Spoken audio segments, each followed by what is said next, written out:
and privilege for me to welcome you on behalf of the APRM to this second Adhoc committee meeting on APRM support to member states on international credit rating agencies, which seeks to deliberate on one of the critical governance issues on the continent, which is, as we know, the credit ratings.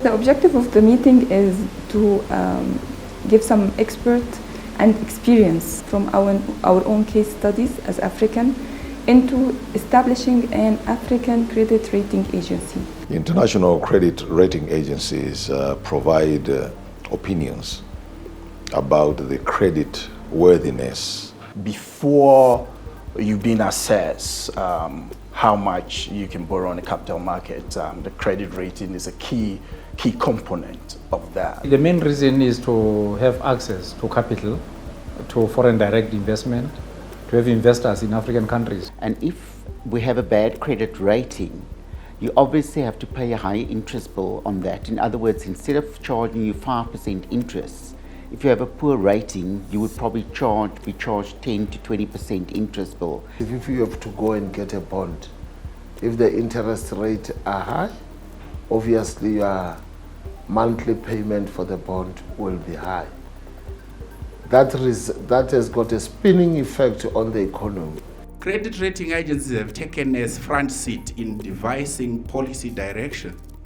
In their recommendations, they have become so prescriptive that if a country does not follow the recommendation, they suffer a threat of downgrade, and that has consequences on the cost of debt. When these international credit rating agencies come to Africa to perform the rating service, they operate in jurisdictions. You do have that disjuncture between the way rating agencies see Africa as a continent in terms of their credit rating and how they see the European market. Poor ratings are harming the African countries. African countries are subject to excessive interest rate because of those poor ratings. That's where you have the highest number of sovereigns that are in the junk status. A bad credit rating is not good for any of the African countries, especially if you look at infrastructure development within the continent that is needed. So your cost of borrowing for government or for any parastatal would be so much higher than if you had a BBB rating or you had a AAA rating. Obviously your interest bill as a portion of your government expenditure would be much less. These credit rating agencies, they have so much power, yet nobody's regulating them. They are governed by a regulation in their own countries, but outside the borders, there's no regulatory environment for them. Some countries don't have regulatory environment at all, so they can write whatever they like about countries. There is some form of lack of objectivity in how they apply their analysis to come up with a certain rating. You look at, like for instance, what happened during the crisis. Countries that were deep in crisis like Greece and Portugal, throughout the Eurozone crisis, they were being rated better than most of the African countries. They must not be seen as if they are always correct and they have all the facts. They must be transparent. They must share their formula and how they come to the conclusions that they come to.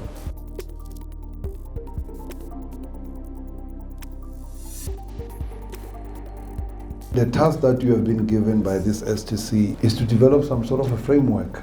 If there is a framework or there is a governance body established to actually look into how African countries can actually have fair credit rating, that will help a lot. We have a proposal to have an all-African credit rating agency or an advisory board, that regulatory board that will be able to regulate credit agency.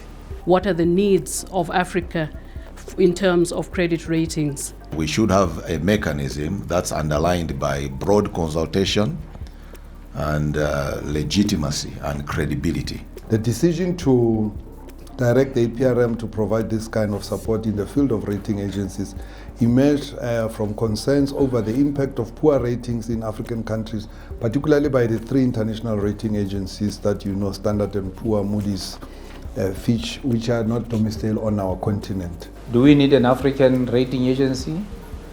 Do we need an African body that can represent African countries in the existing international rating agencies?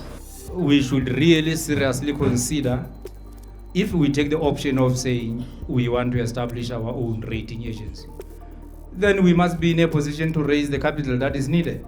Because otherwise, if I give you capital, I'll always dictate terms. We want to attract foreign investment, we want to get concessional loans and so on and so forth. Capital or capacity needs to be developed within the continent to reduce the need to scout for capital outside.